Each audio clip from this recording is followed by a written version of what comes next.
WhatsApp guys, आज की जो वीडियो है वो बहुत ही इंपॉर्टेंट है। आज हम बहुत ज़्यादा एमसीक्यूज़ पढ़ेंगे साइंस ऑफ स्पोर्ट्स ट्रेनिंग पे, कोचिंग पे। ठीक हो गया जी। Isometric exercise is the one in which muscle length is constant. Isometric में मसल लेंथ हमेशा कांस्टेंट रहती है।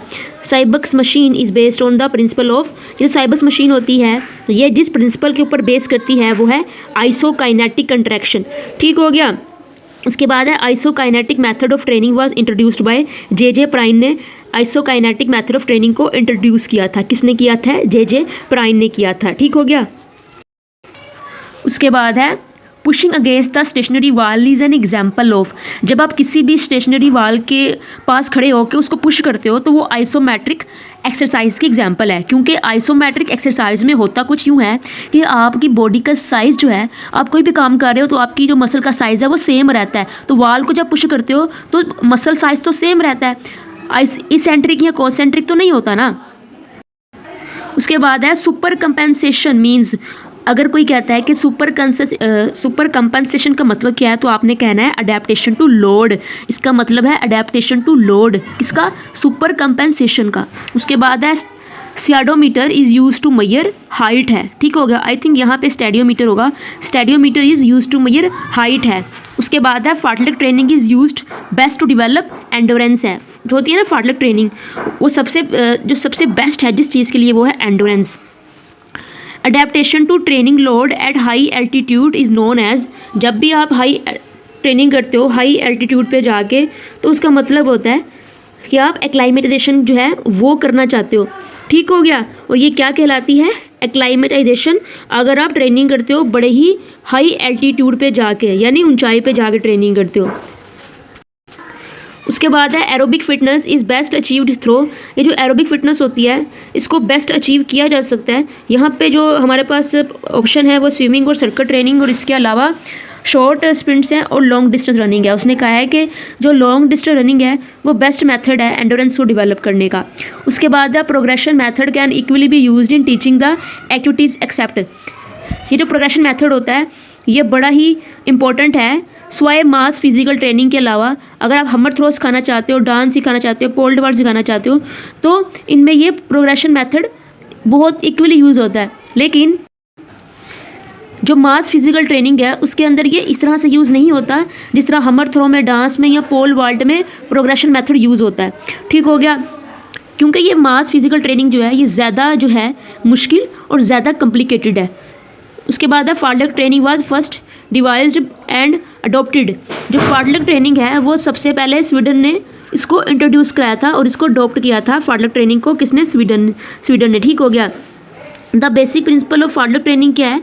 अगर हम बात करें कि बेसिक प्रिंसिपल क्या होता है तो वेरिएशन इन पेस होता है। हम क्या करते हैं फार्टलेक ट्रेनिंग के अंदर? हम अपनी पेस में वेरिएशन करते हैं, यानी कभी हम स्प्रिंट्स लगाते हैं और कभी हम अपनी जो पेस होती है उसको स्लो कर देते हैं, यानी स्लो और फास्ट पेस पे काम करते हैं।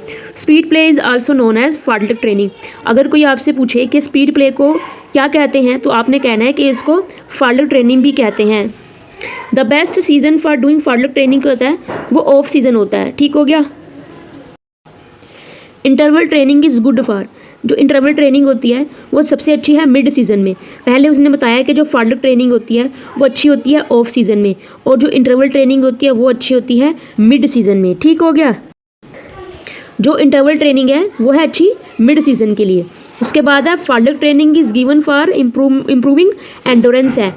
पहले भी हमने कहा था कि सबसे बेस्ट जो है वो फार्टलेक ट्रेनिंग है अगर आप एंडोरेंस पे काम करना चाहते हो। उसके बाद है active flexibility refers to muscular stretch without assistant.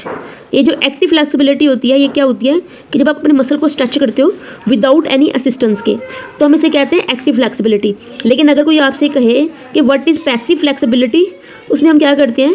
हम मसल स्ट्रेच करते हैं विद असिस्टेंस, यानी किसी की हेल्प लेते हैं कि मुझे ज़रा स्ट्रेचिंग करवाना, तो वो पैसिव फ्लेक्सिबिलिटी होती है। लेकिन जब हम खुद फ्लेक्सिबिलिटी करते हैं तो उसको एक्टिव फ्लेक्सिबिलिटी कहते हैं, क्योंकि हम विदाउट असिस्टेंस के मसल को स्ट्रेच करते हैं, खुद ही करते हैं। Microcycle involves training of 1 week है। 1 वीक या विद इन 1 वीक की ट्रेनिंग होती है वो माइक्रोसाइकिल के अंदर आती है। Leg strength can be best improve by depth jump, जो है उससे आप अपनी लेग स्ट्रेंथ को इंप्रूव कर सकते हो। सबसे बेस्ट तरीका यही है। इन ऑप्शन में से। Pyramid training was invented by, ये जो पायरामिड ट्रेनिंग है इसको रशियन थे उन्होंने इसको इजाद किया था, इन्वेंट किया था।